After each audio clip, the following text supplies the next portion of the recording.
Assalamualaikum warahmatullahi wabarakatuh. Saya Muhammad Ramlan, relawan dari Makassar.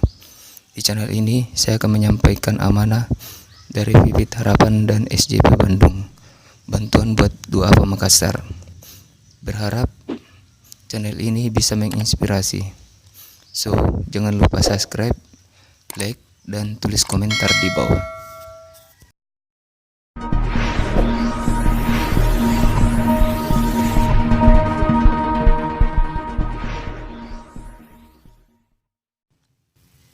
Namanya kakek Ginci, umur 70 tahun. Istri sudah lama meninggal, tinggal sendiri di tanah milik warga.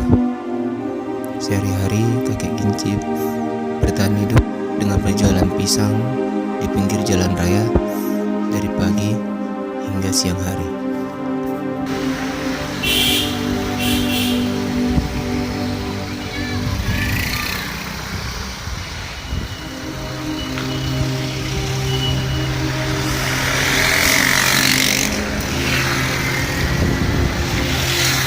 Assalamualaikum.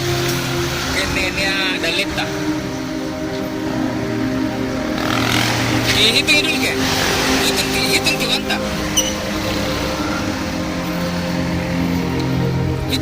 Hitung ke semua.